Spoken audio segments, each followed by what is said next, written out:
Alrighty, welcome everybody. We are the Willpower Africa Senior Design Team. I'm Cooper Adams. I'm Josh Gear.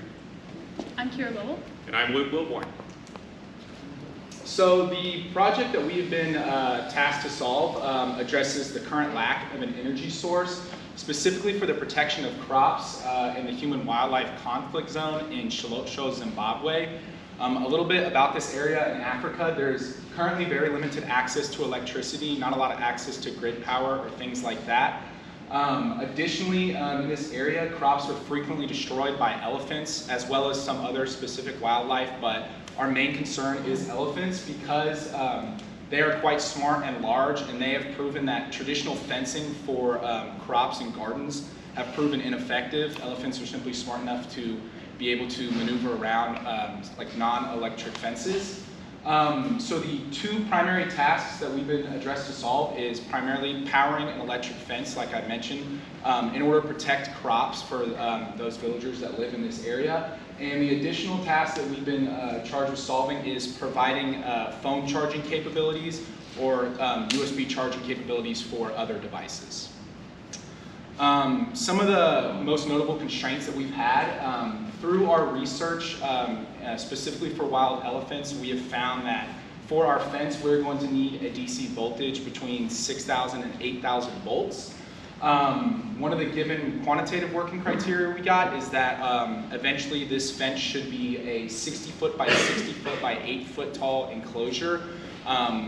We plan for, at least during next semester, to build a smaller prototype-sized fence, but ultimately this will be the goal. Additionally, we've gotten some constraints regarding weight and size, because we will be needing likely to ship most of the materials internationally. And so the baggage restrictions for international flights is that it cannot exceed 50 pounds and 62 total linear inches for the dimensions. And our key qualitative criteria is that the system should be durable in all weather conditions. We know there's a high likelihood of a lot of sand. There could be potentially some wet seasons and dry seasons, and the system needs to be able to withstand all of that. So when we were initially introduced to this project, our sponsor Brent kind of brought forward this idea of building a thermoelectric generator. You can see here, this is what they call a rocket stove, and it's very frequently used just source of fire and energy in Shilotso. However, we felt that just with the additional research needed and the fabrication needed to design an entirely new thermoelectric generator, that this was a little bit outside of the scope of a one-year project. We did research some similar technology, some similar projects that use solar power to power electric fences. This image here is in India, where they were able to successfully produce an electric fence with solar power. And we felt this was better suited for our one-year scope, but we would like to note that we have plans for next year, this to be a continuation project, where next year's group would focus on designing a thermoelectric generator. So the final design, like Cooper said, would be a solar-powered electric fence with the intention of implementing a thermoelectric generator as like a co-source of energy or a backup source of energy. The system, most of the system is going to be implemented on a weatherproof case right here. And the parts that will be in there is a solar panel, the solar charge controller, the lithium-ion battery, and the voltage regulators for the USBs and the fence energizer. And externally, the USB ports and the fence energizer, which we don't have up here right now. But the system operation in general will be, when you open the case, you'll be able to have the solar panel on a stand and get your desired angle, whatever that might be. And then that'll be charging the battery. And when you close the case, you'll have access to external USB ports that will end up adding, and also wires for the fence energizer. And this is just kind of an overall flow chart of what would be inside versus what's outside. So stepping through a little bit of our analysis, from the criteria that we selected, namely the requirement for 6,000 to 8,000 volts, we went ahead and first selected a fence energizer. We have this SpeedRite AN90 energizer able to output a maximum of 8,000 volts. This would be like a pulsing DC signal, which is also important because a constant DC load, if an animal were to, or a human were to touch that constant voltage and there was no pulses, they wouldn't be able to get off of it. From this, we also selected a lithium-ion battery that we believe could best suit our purposes. You'll notice here it has an energy capacity of 276 watts. And from the power consumption of the Energizer, as well as the maximum energy that the battery is able to hold, we determined that with the fence alone being powered, that is without any USB, any phones being charged or anything like that, we estimate that a full battery charge could power the fence for roughly 35 days. Next, we went ahead and selected a solar panel. We ended up selecting the Green Energy 50-watt, 12-volt panel. The two biggest determining factors and why we selected this were, one, the dimensions and the size. It fits really well within our Pelican transport case. Also, just the ability for the maximum output power of 50 watts. And you can see here in a very similar calculation, trying to determine the recharge time. Provided a completely empty battery, and we'll just say estimating 10 watts of power being generated from the panel, we would be able to fully recharge the battery in 27 hours. Lastly, this is just an analysis combining the effects on if we were powering a fence as well as a USB circuit. For this sample calculation, we just assumed that the fence was being continuously operated and that one phone was being continuously charged. So we estimate that the power draw from the phone to be about 2.5 watts, and adding this with the the energy consumption of the Energizer, we estimate that we could get around 4 days of use with a continuously charged phone and the fence being operated. So moving on to our testing that we did this semester, our first test we conducted was some solar panel optimal functionality tests, where we took a watt meter in conjunction with an Arduino and DAC software to be able to measure current voltage and power at a specific time interval. Initially, we were just going up to the roof and testing our solar panel with a multimeter, and we saw that that was just really inefficient. And after talking with Dr. Nichols, I don't know if he's here, he gave us a lot of insight about how important it is to include the load of the solar panel. So we added it, as you can see in the circuit diagram, in parallel with the charge controller and the battery. And the two tests we conducted were an angle test and then a full day test. This is the results of those. On the left side, you can see our angle test. We did a couple different angles, and you can kind of see that at 90 degrees is the best. And we actually identified a problem with this test. When we were doing it, we kept in mind the vertical angle of the sun, but we didn't keep in mind like as it travels across the sky. So by the end of our test, the 75 and 90 angle, the sun was way over here, and then our solar panel was like facing this way. So we didn't exactly give 75 and 90 the fair test. And also you can see this pretty funny outlier right here. That's actually when Cooper walked in front of the panel and it took a measurement, and it dropped the power way low. And it actually helps you kind of analyze what's happening in this kind of jumbled mess over here. It's just a really cloudy day, so all these drops in this graph are just really cloudy days, or really cloudy coverage. And you can see this is whenever the battery was fully charged and the solar charge controller turned it off.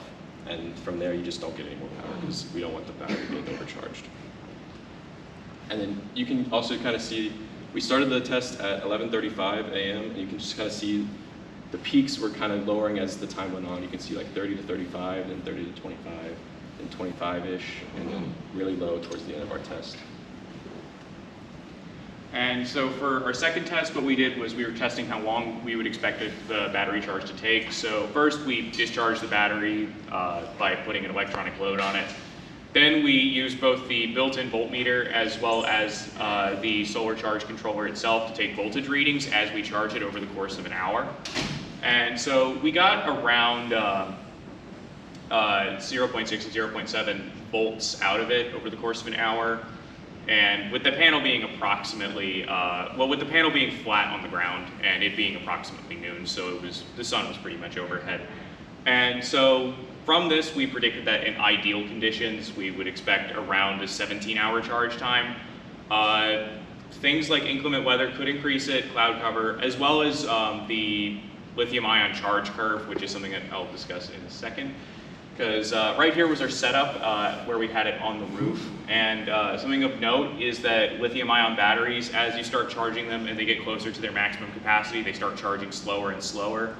So for a calculation where we got the 17-hour figure, we assumed a linear curve. It would realistically take longer as you approach the peak power that the battery can hold.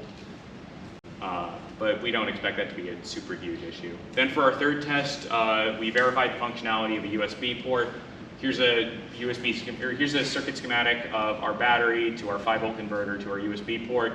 We didn't use the data pins because we're not taking any data from it, so those pins remained unused. We tested a Samsung phone as well as a portable charger on the USB. We measured the charge time, the charge percentages, as well as the average current drawn, and we found that the watt hours drawn were around 50, which is a bit higher than we expected. Each device does have its own variable charge curve, but that only applies as you get towards like the peaks, so we don't think that will have a super huge impact as well. Also, we tried testing an iPhone on it. iPhones have this weird verified charging thing. We don't expect that to be an issue with implementation because where we're putting this device is not going to have iPhones. And then here's another figure of our phone charging circuit. Here you can see the Android being charged as well as our ammeter taking the current measurements. So kind of wrapping up and talking about next steps for next semester, things that we're going to be looking to construct and test is our energizer, just the functionality and output. So that's kind of the transformer piece that's taking the 12 volts up to 8,000. So that's going to be done with a lot more caution with that high voltage as well. And then our fence, as Cooper mentioned, we're going to be making a small scale prototype, not the full desired load, but just to test, again, output, ideally with an electric fence tester or a multimeter. And then just more case, durability, and full system testing. So we want to do more of what we did this semester, as well as just durability testing in the different environments we have here available in San Antonio. So different temperature days, rainy days, dust on the solar panel, things like that. And we have identified some issues. First, parts of the design that currently pose challenges is temperature. We have not yet done temperature testing with the case closed. But in the case of overheating of the battery or the solar charge controller, we would need to add a cooling system like a fan. And so we're going to be definitely doing some temperature testing for those important parts that need circulation. And then also maintaining the weatherproof aspect of the case. So as holes are needed for the USB ports on the outside, the connection to the energizer, and that potential cooling system, that will compromise the weatherproof aspect of the case. And as it's outside all the time, it's really important for those parts inside. So that's one of the issues we're looking at as well. And also, as Luke mentioned, we would like to find kind of more efficient phone charging circuits with it taking upwards of 5-10 hours to charge one device. We know that a lot of work has been done on phone charging, device charging, and so it's just a matter of looking at different components or kind of techniques for that. So that's kind of our largest source of operation variability.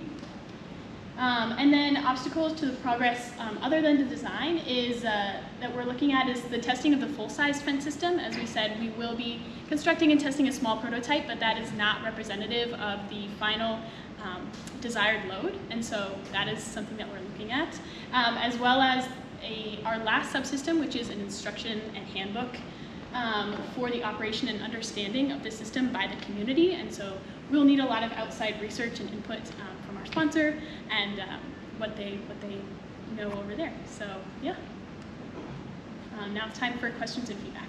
Okay, about 3 minutes, a little over. So, Professor Lee.